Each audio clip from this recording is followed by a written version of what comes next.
الدرس الخامس، پانچواں سبق یا پانچواں لیسن۔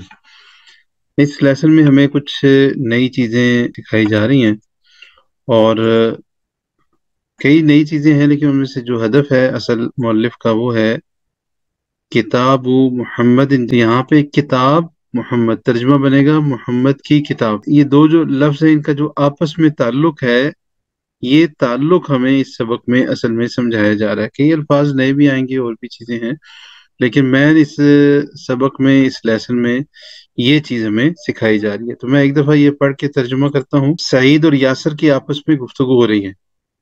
سعید سوال کر رہا ہے، یاسر جواب دے رہا ہے۔ تو سعید کا جو پہلا سوال ہے وہ ہے اکتاب محمد ھذا یا یاسر۔ لفظی ترجمہ اگر کریں گے تو آ کا مطلب ہے کیا، کتاب محمد محمد کی کتاب، ھذا یہ، یا یاسر۔ کئی ساتھی یہ اس یا کا ترجمہ اردو والا کرتے ہیں، وہ اردو والا نہیں ہے، یہ عربی والا ہے، یا یاسر اے یاسر۔ اب جب آپ محاورہ ترجمہ کریں گے تو جو چیزیں بظاہر عربی میں اس میں آخر میں ہیں وہ پہلے آ جائیں گی۔ تو اس جملے کا ترجمہ بنے گا اے یاسر، کیا یہ کتاب محمد کی ہے؟ اے یاسر، کیا یہ کتاب محمد کی ہے؟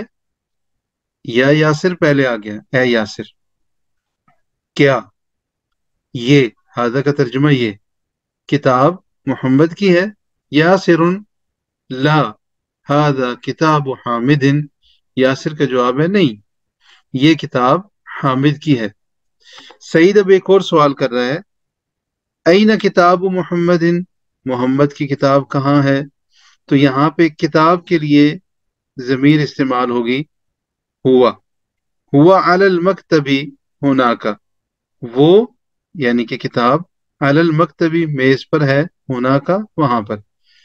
سعید این دفتر عمار، اب سعید ایک اور سوال کر رہا ہے کہ عمار کی کاپی نوٹ بک کہاں ہے؟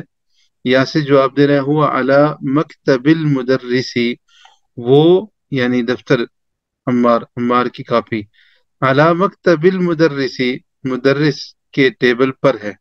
علی کا مطلب پر ہے، مکتب المدرسی ٹیچر کا یا استاذ کا ٹیبل، میز۔ اب آپ اس میں دیکھیں ان سب جملوں میں جو نئی چیز یا جو نیا قاعدہ ہمیں سکھایا جا رہا ہے، وہ ان ہر جملے میں ان دو الفاظ کا آپس میں جو تعلق ہے وہ ہمیں یہاں پہ سکھایا جا رہا ہے۔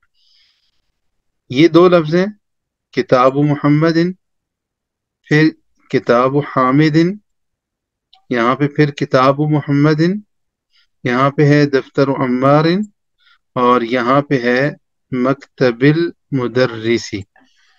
محمد کی کتاب، حامد کی کتاب، پھر یہاں پہ محمد کی کتاب، یہاں پہ دفتر عمار، عمار کی کاپی یا نوٹ بک، اور یہاں پہ مکتب المدرسی استاذ کی ٹیبل یا استاذ کا ٹیبل۔ اب دیکھیں ان جملوں میں یہ جو انڈر لائن کیے ہیں ہم نے، ان پانچوں میں ایک چیز مشترک ہے، ایک چیز وہ کیا مشترک ہے کہ یہاں پہ کا کے کی آ رہا ہے۔ محمد کی کتاب، عمار کی کاپی، استاذ کا ٹیبل یا استاذ کا میز۔ یہ جو کا ہے نا، یہ جب ترجمے میں آتا ہے تو اس کو عربی میں کہتے ہیں مضاف اور مضاف الیہ۔ اچھا، یہ مضاف اور مضاف الیہ لکھتے کیسے ہیں؟ چلیں میں یہاں پہ لکھ کے بتا دیتا ہوں، ویسے آگے ہے ہمارے پاس لکھا ہوا، یہ مضاف ہے اور یہ مضاف الیہ ہے، اس طرح لکھتے ہیں اس کو۔ یہ مضاف اور مضاف الیہ دونوں میں نے آپ کے سامنے لکھ دی ہیں۔ مضاف جس چیز کو منسوب کیا جا رہا ہے، جس کا اضافہ کیا جا رہا ہے، اضافہ تو اردو میں بولتے ہیں، تو مضاف سے مراد وہی ہے جس کا اضافہ کیا جا رہا ہے۔ مضاف الیہ جس کی طرف اضافہ کیا جا رہا ہے یا جس کی طرف نسبت کی جا رہی ہے۔ اب یہاں پہ نسبت ہو رہی ہے، جیسے کتاب کی نسبت ہو رہی ہے، کس کی طرف ہو رہی ہے کتاب کی نسبت؟ کتاب کی نسبت ہو رہی ہے محمد کی طرف، حامد کی طرف۔ کاپی کی نسبت عمار کی طرف ہو رہی ہے، اور ٹیبل کی نسبت مدرس کی طرف ہو رہی ہے۔ تو جس چیز کی نسبت ہو رہی ہے، یہاں پہ میں یہ تیر کا نشان لگا رہا ہوں سب جگہوں پہ، اس سے آپ کو اندازہ ہو جائے گا کہ یہ مضاف ہے. کتاب، یہاں پہ کتاب مضاف ہے، یہاں پہ بھی کتاب مضاف ہے. یہاں پہ دفتر و عمار، یہ دفتر مضاف ہے، اور یہاں پہ مکتب یہ مضاف ہے. اب مضاف تو یہ ہو گیا، مضاف الیہ کون کون سا ہے؟ تو سب سے پہلے والی جو لائن ہے اس میں، محمد، کتاب محمد، محمد کی کتاب، محمد مضاف الیہ ہے. یہاں پہ حامد مضاف الیہ ہے، یہاں پہ پھر محمد ہے، یہاں پہ عمار ہے، اور یہاں پہ مدرس ہے، یہ مضاف الیہ ہے. تو اس سبق میں اصل جو چیز ہم نے سیکھی ہے، یا جو چیز ہمیں مؤلف سکھانا چاہتے ہیں، وہ مضاف اور مضاف الیہ کی پہچان اور اس کی وجہ سے جو تبدیلیاں آتی ہیں.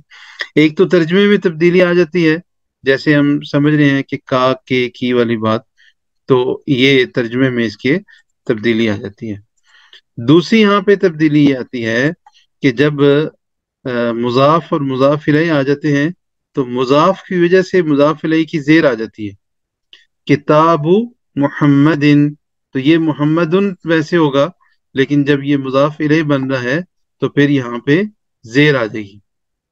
اب محمد دو زیر ہے، لیکن المدرسی یہاں پہ سا سین کے نیچے ایک زیر ہے، تو یہ ایک زیر تو الف لام کی وجہ سے ہے، لیکن مضاف الیہ ہونے کی وجہ سے زیر آئی ہے. الف لام آپ کو پتہ ہے جب بھی آ جاتا ہے تنوین ختم ہو جاتی ہے.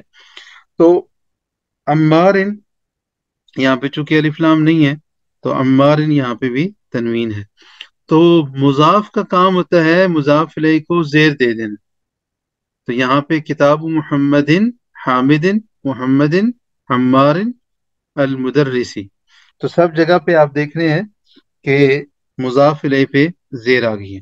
یہاں پہ ہمارے سامنے جو ہے نا، وہ ایک تو ٹیبل کی تصویر ہے، نیچے بیگ پڑا ہوا ہے، اس کے اوپر پین ہے، اور اسی بارے میں بات ہو رہی ہے، اور صرف 2 سوال ہیں اور ان کے جواب ہیں. یہاں پہ سوال کرنے والے سعید ہیں اور جواب دینے والے علی ہیں. قلم المدرسی اور حقیبت المدرسی، یہ 2 ہیں. ان میں سے مضاف کون سا ہے اور مضاف الیہ کون سا ہے؟